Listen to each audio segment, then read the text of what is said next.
Hello friends, welcome you all to this session on Indian economy, and now we are going to discuss unit number 2, wherein we have to basically discuss India as a mixed economy, India as a dualistic economy, and India as a developing economy. But before proceeding on to discuss these aspects of the Indian economy, I think we need to understand the different types of economic systems that we have in a little detail. So let us discuss the economic systems that we have, left versus right. Some of the economic systems in popular lingo, they are referred to as the left or the leftist systems, while the others are referred to as the rightist systems. Let us understand them in detail. See, left here is referring to what has been mentioned here on the left of your screen. The planned, command or communist economies, they are known to us as leftist economic systems, while the capitalist or the free market economies are known as the rightist kind of economic systems.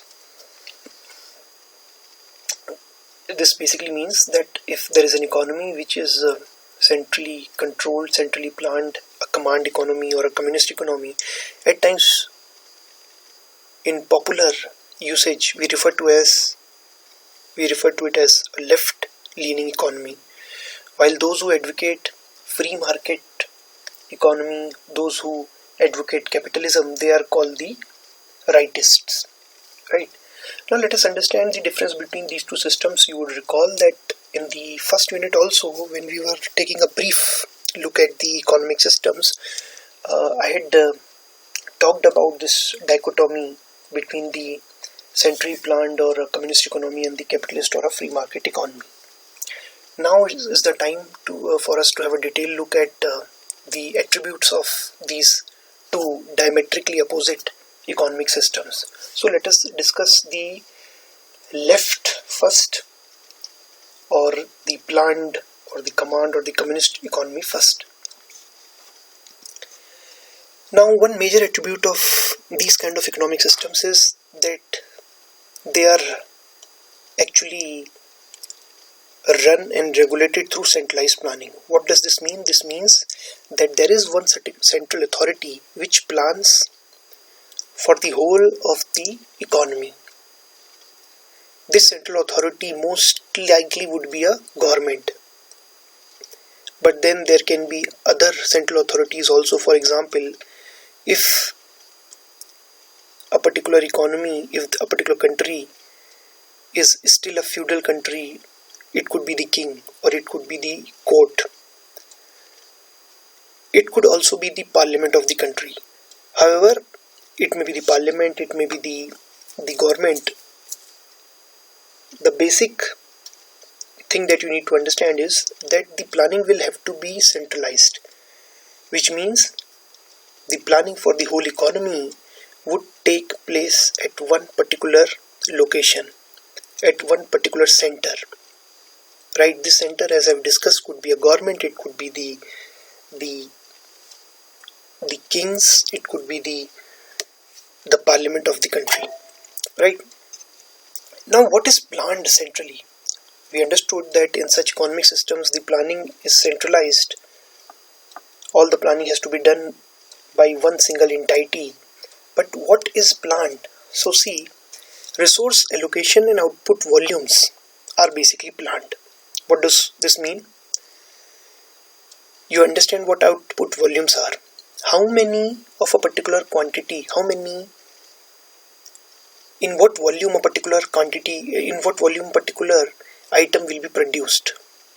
This is what we mean by output volumes. For example, in economy, if let's say the cars have to be produced, in what quantity will they be produced? If let's say we have to produce food grains, what should be the quantity that should be produced? If in case, for example, machines have to be produced, what should be the volumes in which the machines will have to be produced? So the output volumes are decided by the government or the central authority. Here I have mentioned government. As I've said, just a little while ago, it could be the parliament also. So it is basically decided by the government. Again, resource allocation. What do we mean by resource allocation? How much of your resources would be allocated to producing a particular item? This is the meaning of resource allocation. For example, in economy, if it is the government which decides that how much of the steel that we have would be allocated to production of automobiles and how much of that will be allocated to production of heavy machineries. If this allocation is decided by the government, is centrally decided by the government, then this will basically be called a communist economy. So now do you understand what do we mean by resource allocation? Resource allocation means how much of your resources would you devote to producing a particular item, to producing a particular output. And output volumes mean in what quantity will that output be produced. Again, I'll take an example. How much of the steel would be allocated to production of automobiles and how much of it will be allocated to construction of dams. This is resource allocation. And how much of the steel would be produced in the economy, this is deciding the output volumes. So in a centrally planned economy or a command and control economy or a communist economy, these functions are performed by the central authority, which is the government, and that is why these kind of economic systems are known as centrally planned or command and control economies. Command and control economies means the government or the central authority gives the command as to how much has to be produced, what all resources and in how many quantities these resources will have to be used to produce a particular item. So this command is given by the central authority and the control is also exerted by the central authority, and that is why these kind of economic systems are called centrally planned or command and control economic systems. Again, in such kind of economic systems, you also generally find that the ownership of the land rests with the government. Similar is the case with other factors of production. So, in such kind of economic systems, the ultimate owner of land or any other factor of production is considered to be the government. The government is considered to be the final authority, which means people may have their own private properties. For example, I may have a car. If I am there in a communist economic system, I might own a car. But then the ultimate ownership shall rest with the government, which means the ultimate owner, though I might have purchased this car using my own hard-earned salary, but then the ultimate owner would be considered the government. The government shall be considered the ultimate owner, which means whenever the government so desires, it can confiscate the car from me, or it can take away my car for its own use or for allocating that particular resource to some other entity. So they can always take away my car because the ultimate ownership is with the government. This means that in such kind of economic systems there is no right to private property, or at best minimal right. You may have very limited rights to private property. What does this mean? This means that, as I just said, I might be having a car, but then that is my personal property, that is my private property, but then I have minimal rights. So I can benefit from its use only till the government doesn't command me to give away my car to it. So I can only enjoy the use of this car until unless the government takes away that car from me. Till then, yes, it is my private property, I can make use of it. But the moment there is a command from the central authority, I will have to give away my ownership, and I will have to give away my car in this particular case. So this is the meaning of having minimal rights to private property. So in such kind of economic systems, I'll quote example of USSR. There you might be tilling a land since ages. It might be your ancestral land, but then ultimately the ownership was rested with the government. The ownership rested with the government, which meant that the government could at any point of time confiscate the land from you and use it to grow whatever it feels like. So this is the meaning of no or minimal rights to private property. However, the good thing about these kind of economic systems is that here in such kind of economic systems, the societal interests are prioritized over the individual interests. So whenever there is a trade-off between the societal interest and the private interest, the societal interest would always be prioritized. So even the private interest might be sacrificed at the altar of societal interest, and that is why in the earlier example, my private interest was that I should be allowed to retain my car, I should be allowed to keep using my car. But then since the society required it, since the government required it, that car was taken away from me. So that is the meaning of prioritizing the societal interest over the individual interest. That again means that suppose, for example, I'm a billionaire and I am in a communist economic system and I'm a billionaire. The government can always take away my money if it feels that that money can be used in a better manner to serve the society. So for example, if there is a famine and the government requires resources, it is not even going to request me to donate some money. It is simply going to confiscate my money and use it for the benefit of all the members of the society who have suffered because of the famine.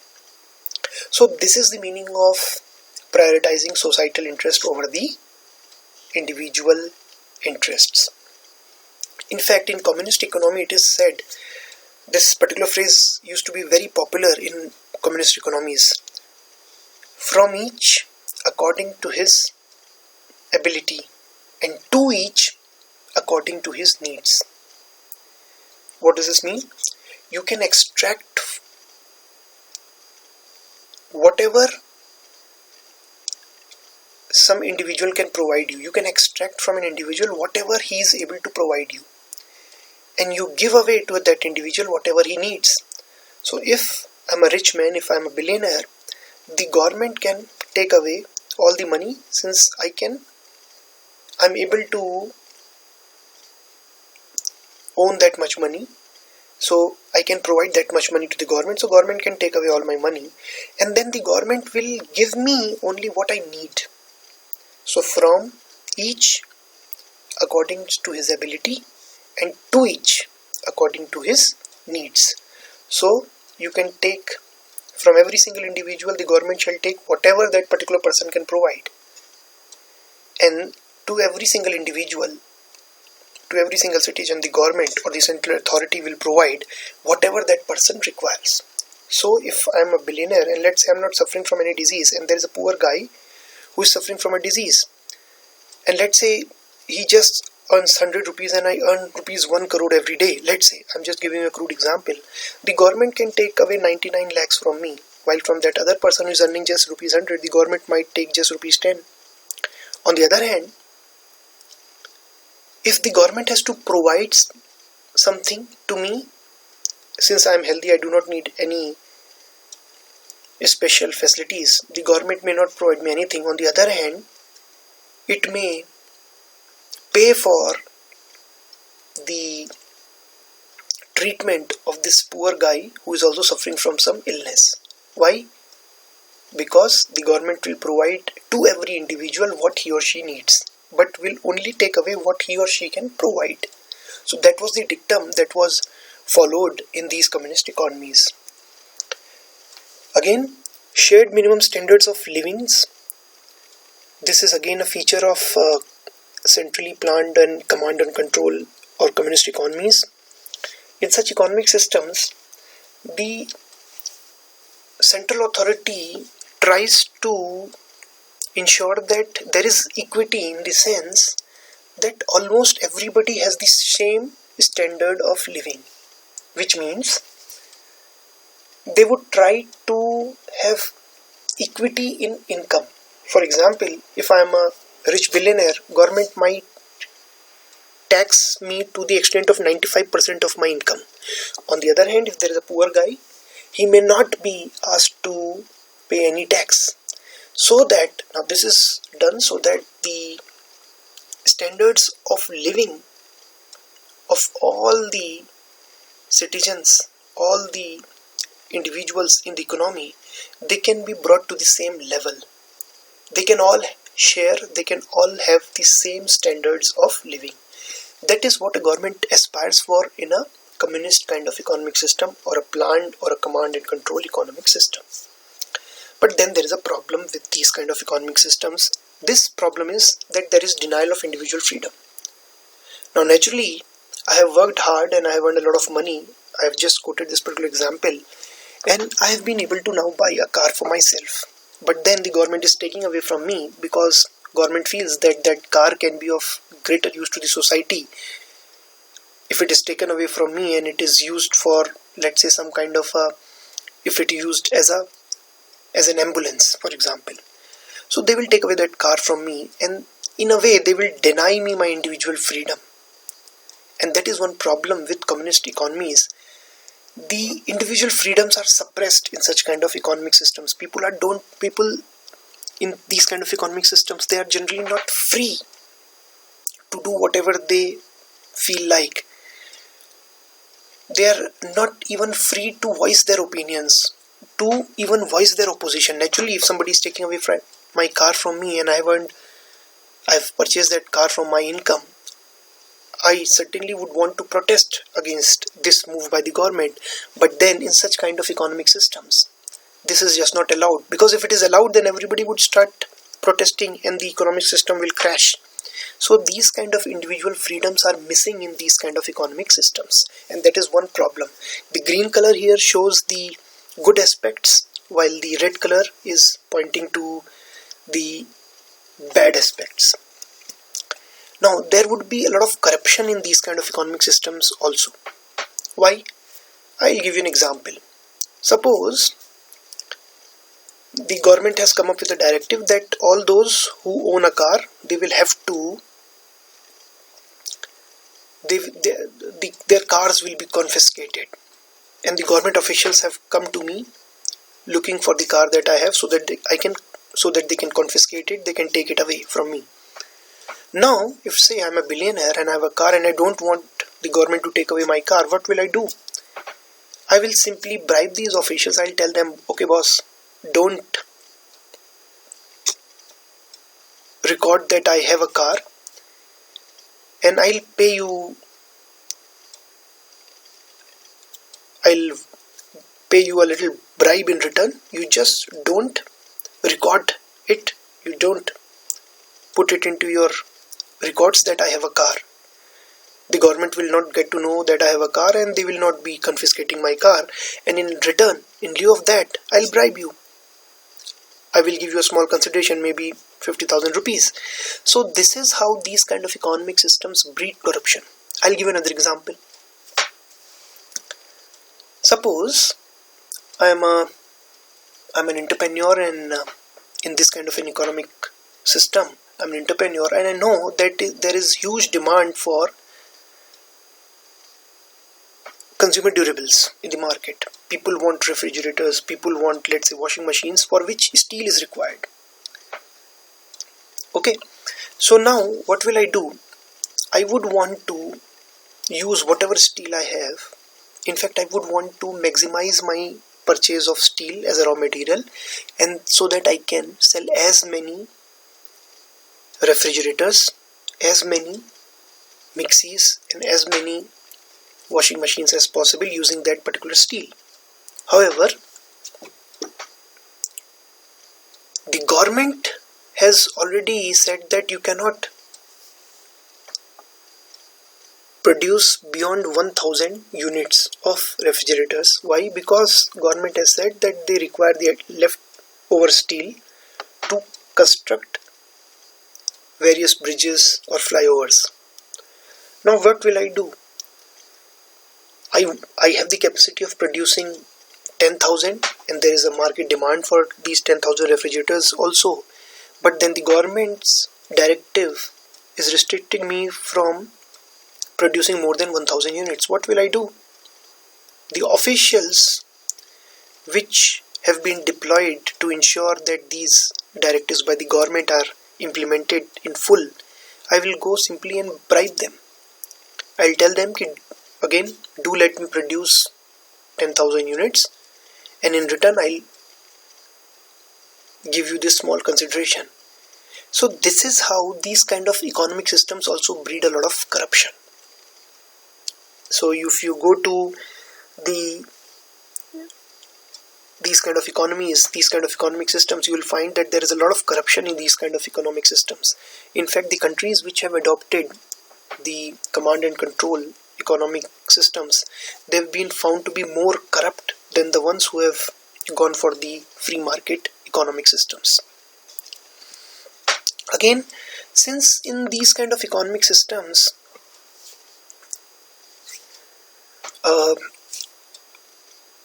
the government prioritizes the societal interests and government wants the standards of living to be similar for all the people, all the citizens. Generally what happens is it also prioritizes the rights of workers against the rights of over the rights of the businessman. So if there are workers in a particular firm and there is the owner of this firm, and if the government has to take sides, the government is more likely in such kind of economic systems to take sides of the workers, because they feel that the workers are less privileged, they have a lower standard of living, their standard of living has to be raised. On the other hand, this billionaire, this owner of the firm, he has a high standard of living, so we don't need to worry about raising his standard of living further. So what will the government do in case of a conflict being there in between the workers and the management or the owner of the business? They would also side with the workers. And that is why in such kind of economic systems, there's a lot of worker extremism. Worker extremism means the workers are very, very aggressive. They really aggressively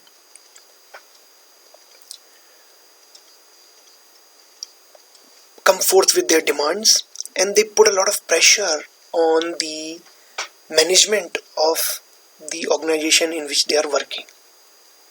They always keep on asking for more and more facilities. They always keep on demanding more and more salary and allowances. And in case the management is not agreeable to their demand, they are very likely to disrupt the functioning of the organization. So worker extremism is more rampant in these kind of economic systems, right? Now let us have a look at the capitalist free market economic system. It is going to be the exact opposite of what we have studied in the planned or command and control or communist economic systems. Here the planning is not going to be centralized. It is a free enterprise system. Anybody is free to produce whatever he or she wants. Anybody is free to set up the business which he or she wants. So this means that the entrepreneurs in these kind of economies, they are given considerable freedom to engage in whatever business activity they want to engage in, to produce in whatever manner they want, to produce in whatever quantity they feel is right, and there is considerable freedom which is given to the businesses in these kind of economic systems. There is no central planning going on. How much will be produced? What will be the mode of distribution? How will it be distributed? How much can be consumed by the customers? This would be decided by the market forces of supply and demand and not by the central authority. So, for example, in an economic system, if how many cars are going to be produced, how are they going to be sold to the customers, and how many cars can a customer purchase? If this is not regulated by the central government, this can be called to be a free market economy. And ultimately this will depend on the market forces of supply and demand. What do we mean by this? If there is a lot of demand for such cars in the market, there would be more number of businesses which will be set up to satisfy this very high demand. On the other hand, if the demand for the product decreases in the market, naturally some of the businesses will close down and they will start producing something else which is demanded by the market. So these kind of systems, these kind of economic systems, capitalist economic systems or free market economic systems, they are driven by the market forces of supply and demand. Whatever is demanded in the market, that particular item is produced, and whatever is not demanded in the market, that particular item is not produced. On the other hand, I hope you recall what had happened in the command and control systems. How much will be produced, what quantities will be produced, what quantities can be consumed, that is decided by the central authority. Now again, there is no government intervention, as I have already said. So in fact, the dictum which is there in free market economies is the government has no business to be in business, which means the government should not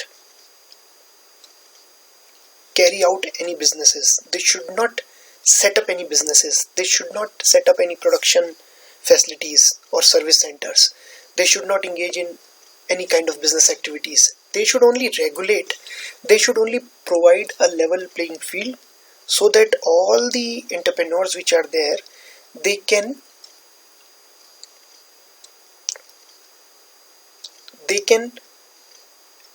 do whatever they want to, and there is a level playing field for everybody.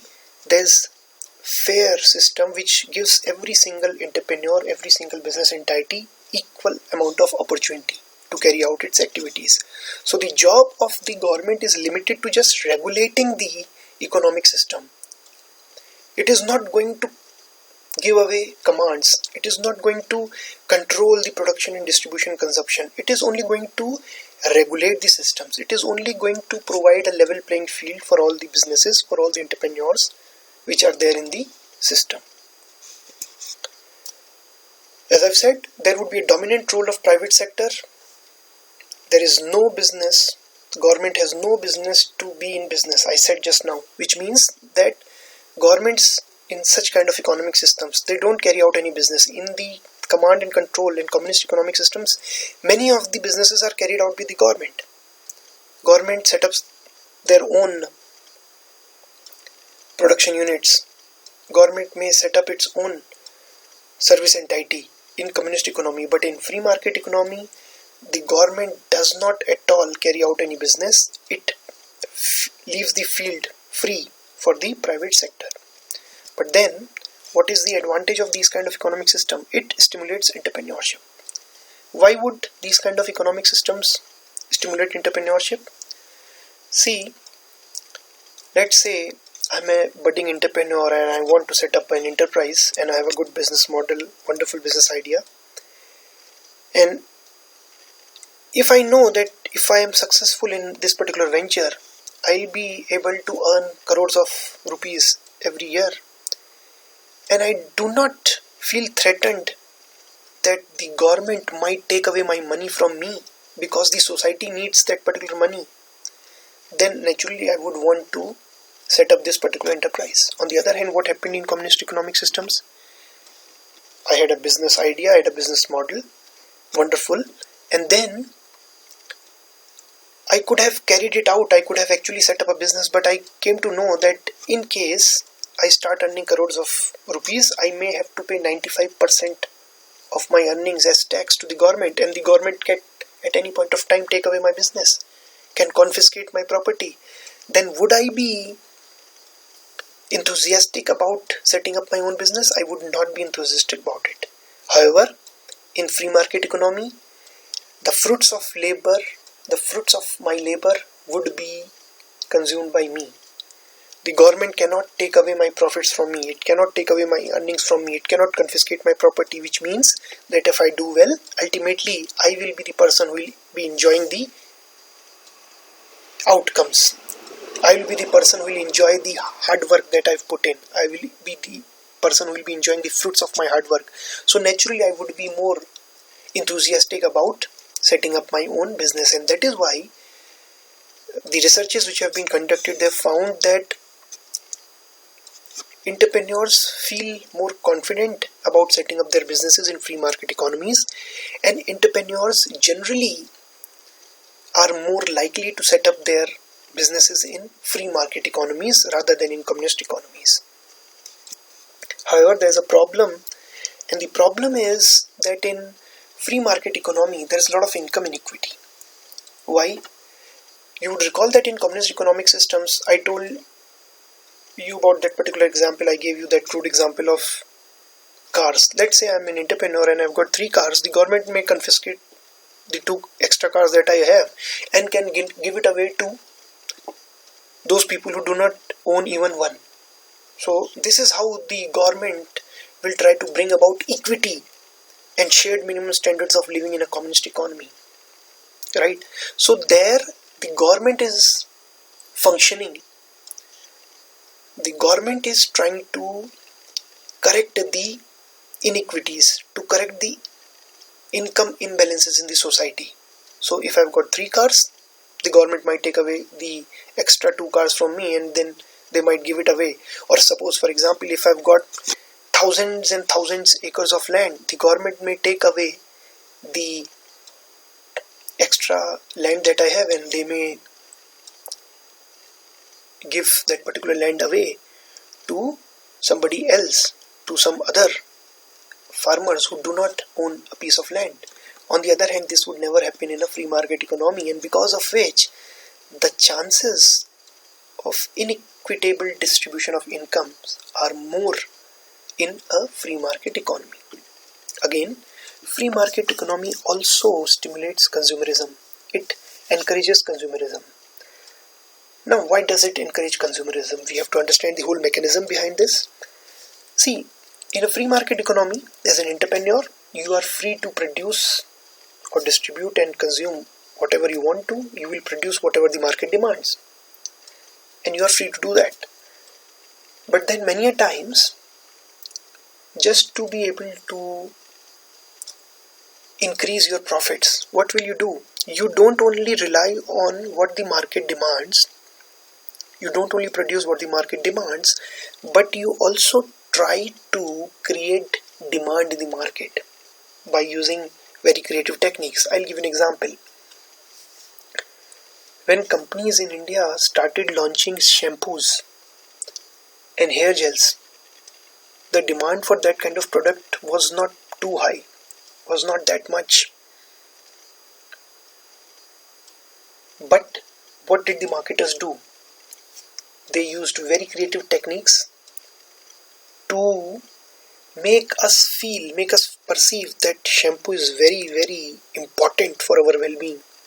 It is central to our existence, because if we don't use shampoo, then what will happen? Our friends might ridicule us and we may not be able to impress the girl whom we like. The girl we like would not be impressed by us just because I am not using a shampoo, or let's say I am not using a hair gel. So this created a perception in the mind of the customer that the hair gel or the shampoo is very, very important, very, very central to his existence, very, very important for his relationships, for his friendships, for his status in the society. And then what happened was, we started demanding hair gels, we started demanding shampoos, and now the job of the marketer was done, there was a demand in the market for these kind of products, and naturally he started producing these kind of products and selling it to us. So in such kind of economic systems, the marketers tend to create demands for those products which are not central to our existence, which are not necessity goods, which are not satisfying any basic needs of ours, but they do this so that they can produce that particular item and then sell it and profit from this whole venture.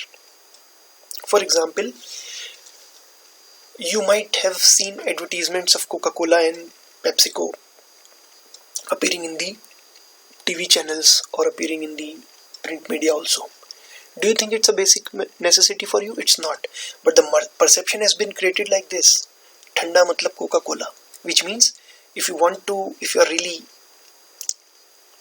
tired, if you need some kind of a cool drink, then rather than going for lassi or a nibu pani or a thanda pani from the ghada, you should go for Coca-Cola, because thanda matlab Coca-Cola. So they've created this perception that if you need thanda, you should come and consume Coca-Cola.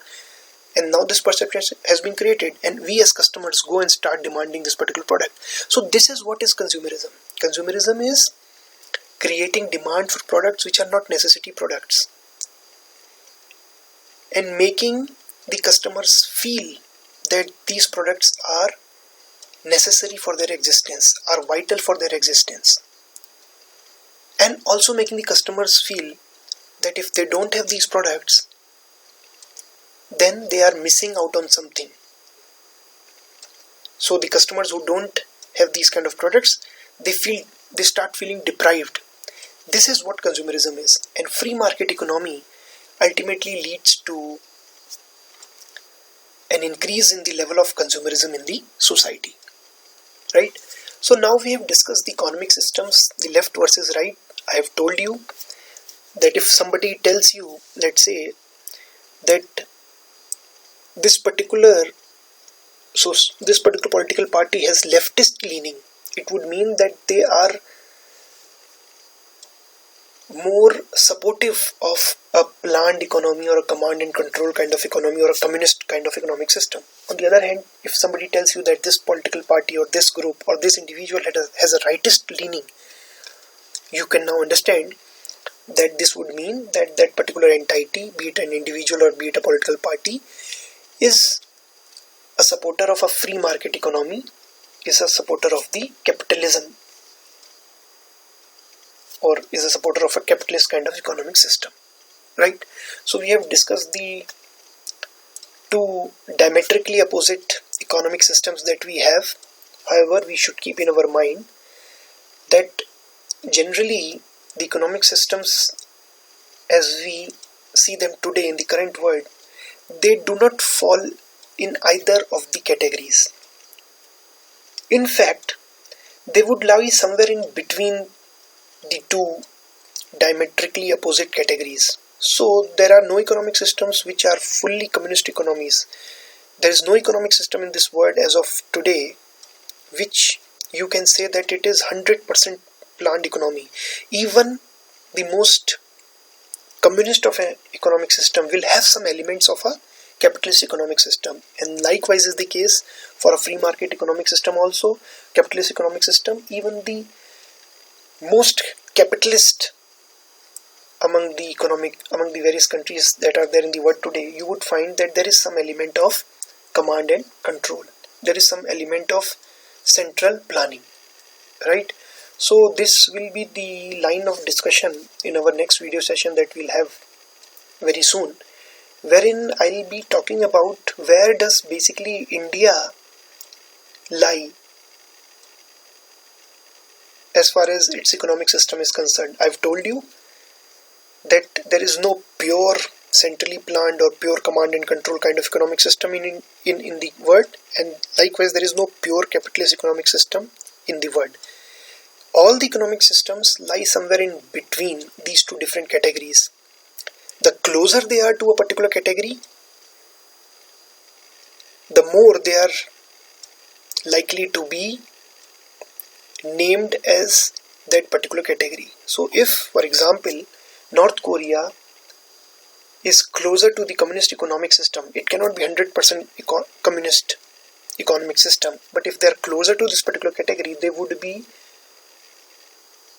known as a communist economic system. On the other hand, if let's say America is close to a capitalist economic system